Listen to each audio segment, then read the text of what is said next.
Ayo, what's going on? It's Jack. Just finished Sonic and Shadow Generations, so here to give my thoughts on it, my review. When I saw it got a bunch of good reviews and people were praising it, I was kind of happy because I haven't played a Sonic game since like Sonic Heroes, so a long, long time. So I'm gonna go ahead and go do the review here. Let me go to the paint screen, and just as like a fair warning, I did not play the original Sonic Generations. I know it's remastered, so I'm kind of gonna give a little bit of thoughts on that too. So we'll be reviewing both side by side because you get two games in one. You get the Shadow Generations and Sonic Generations. So we'll go ahead and start off with the good. Good. Wait, I should probably put a dash or something. Level design. Level design's a banger. There's like multiple paths you can take, and like every path feels good. Like it never feels like you're like, oh man, I should have went this way. It sucks. So level design's solid. They remade like all the old favorite levels, like, you know, Chemical Plant for Shadow, like Speed Highway, and like the space station. And yeah, there's also two types of levels. There's like the 3D levels, and there's the 2D levels, and both of them have it. So Sonic's version has it, and Shadow's has it. And they're both really good, very high quality. You know, absolutely excellent level design. I was very impressed. And I'm sure if you're a Sonic fan, you'll be pumped to play the redesigned, like, fan favorite levels. It's all the fan favorite levels. Like, there's no bad levels. Maybe they're missing like one or two. Like White Jungle is one of my favorites for Shadow. It wasn't in it, but still, you know, it has all the main ones you'd think probably in like your top 3. Then of course, what would a Sonic game be without having banger music? The music is so good, dude. Like they remixed all the old stuff, so you got like Chemical Plant, you know, like I said before, like Speed Highway, like the lizard fight, like that remix. They have like Live and Learn, and you can collect all of it and play it like whatever level you want. So it is really good music. My personal favorite is like, I guess like mini spoilers, is like the last boss. His song was just, it's so corny that it's good. It was like, my name is Shadow. I'm gonna fucking kill everybody because I'm badass. I'm Shadow. It was so good, dude. It's so corny that it like goes back to being like incredible. They just don't give a fuck, and I love it. Music, really good banger. Sonic has always had some of like the best video game music ever, man. I still listen to like fucking Chemical Zone remix to this day sometimes on YouTube. We'll go with the graphics. Just graphics always aren't everything, but it's nicely polished, very good looking for a Sonic game. I was thoroughly impressed. The Generations look, you know, smooth and clean. I know it was like for Xbox 360 or something, like whatever it was back in the day. But yeah, it was very pretty. No complaints. Everything looked nice and clean. The challenges are also good. Oops. Challenges. So after you beat a level, you have to do challenges to like unlock bosses or unlock, you know, art or music or whatever, concept art.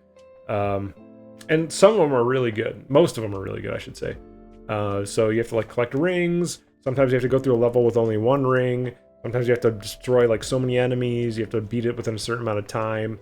So they have like a million challenges. Like there's probably like 100 levels total, like worth of challenges, maybe more. I don't know the exact number, but there's a lot. My personal favorite is you race, funny enough, a Shadow. I think this was only in Sonic Generations, though. I didn't see it in Shadows. But yeah, you race like a Shadow of like a Sonic, and it gets really intense, dude, because it, like, you think they'd be a scrub. No, they're good. Those get pretty exciting. And then in Shadows, yeah, he has a lot of like doomability levels that you use, which I'll get to that later on. He has like new powers, like he can freeze time and stuff, and you usually have to do those using his new stuff.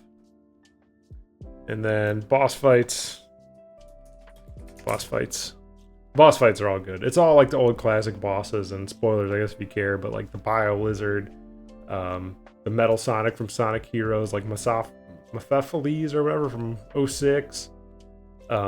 Sonic has like the Egg Robot, you know, Chaos, like Perfect Chaos. Like, it's all the old classic bosses. The boss fights are tuned up, so, you know, they're not as easy as they were before. I got some cool new mechanics, and again, with the banger music. So those are all the good stuff. Lots of good stuff for this game. So we'll move on to neutral. Going from one game to another. So once again, I came in only playing. Oh, I played none of them. So I played Sonic first, and then I played Shadow. Sonic, it controls a little bit clunkier than Shadow. So if you go from Shadow to Sonic, it might not feel good. It might feel like a downgrade. It's by no means bad, but it is noticeable. So I'd almost say you want to play the Sonic version before the Shadow version if you haven't played the Sonic version, just to get like the optimal feel. One con of that is the jump attack, the homing attack. Normally you hit A and you hit A again. That's how it was on Dreamcast. That's how it was like on all the old games. And that's how it is in Sonic's version. But in Shadow, they change it. It's A and then X or square or whatever controller you're using. It takes so long to get used to, especially if you've played Sonic a lot like I have. Like back in the day, like on the Dreamcast when I played like till my fingers bled. So I'm just like, mind controlled to hit AA to homing attack. So sometimes there's just like some control changes that might get you. But it's nothing super minor, but just worth mentioning. And then the other neutral I'd say is Shadow powers. Some of them are very well, but he gets like, I don't know, like six or seven powers. So the one he gets chaos control, which is a classic. He freezes time. That one's cool. Freeze time. The timer on the level stops and like the enemy stops. You can like chain kill them or like stop like a pipe from closing down on you. That's really useful. He has like spears that he shoots out of his hand that like hits like buttons and stuff. That's very good. It's called like Doom Surf, where he rides like a stingray and like goes in the water. That's very smooth. It makes like water levels great. Like, normally when you run in a water level, like you get stuck by some like clunkiness or like you just fall in and die, but no, he just fucking skateboards on that shit with the stingray. I thought the clunky ones were you turn to like a squid and you go up like fucking like grape soda. It's not grape soda. It's like purple chemicals or whatever. And you have to like jump back and forth on like grape soda platforms and like use like a grappling hook on it. It's very clunky. Like the jump goes like sideways instead of up and down. I didn't like that power. You also get like Doom Wings, like fucking a Dark Angel. And I thought that was clunky controls too. Like you can boost with them and you can glide with them, but like it sometimes it'd be hard to go right and left and up and down. And sometimes you have to like let go and then recast it. It just didn't feel good to play. And especially on the last level, like he uses Shadow's Doom Wings a lot, and man, they're a bit rough. Luckily, there's sections where you don't even have to do them. You can just skip that section, like I said, multiple level paths, and you can just go on the ground. That's what I did, personally. I didn't like the wings. Maybe if you play a lot and master them, they're good, but not for me.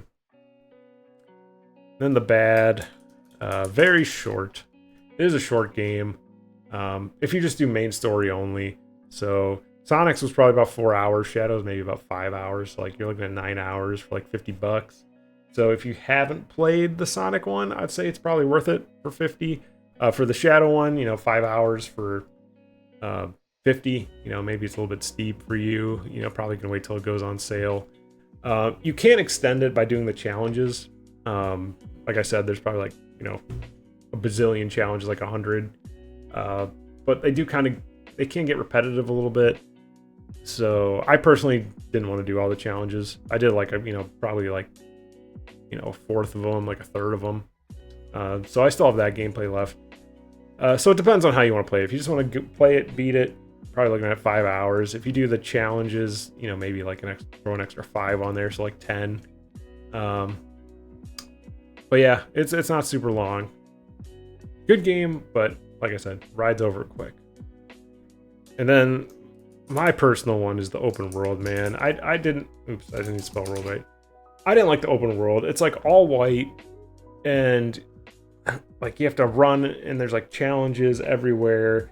Sometimes like you'll have to get a boss key to unlock the boss, and like you're running around this giant building looking for like what spring bounces me where, and I got lost at one point for like 5 minutes, like an idiot, like 5-10 minutes. Like, where is this? I tried to Google it. I can't find it. So I was just running around in circles, like, chicken with a head cut off. I feel like the open world should have just been like gutted. in both of these and just add like an extra level or two. I think that would have been a better compromise. There's also like when you do a challenge, you hit a bell and like a note comes out everywhere, and those are a pain in the ass to get because you get like, but you have to get like music and art and everything for collectibles. I wasn't a fan. I didn't like that design choice. I understand like why they did it, but I felt like it could have just been done like in a whole cutscene and just add more levels. So I was not a huge fan of the open world. You know, I just want to play old levels, listen to cool music, and fucking be badass Shadow and talk shit to everyone. Like, fuck you, I'm Shadow. I'm gonna throw a spear at you. Overall, very solid game. I would recommend it. You know, the goods definitely outweigh the bads, in my opinion. So if you ever got time, I'd say grab it. Out of 10, I think I'd give it like a 8.9. I think that's about right. 8.9 out of 10. If you like the old Sonic adventures, it does it justice. And even like the old Sonic games, like the 2D parts are really good. So, yeah, Sonic Generations, go check it out. Go be Shadow and Sonic and whoop some Dr. Robotnik ass. That's all I got. Take it easy.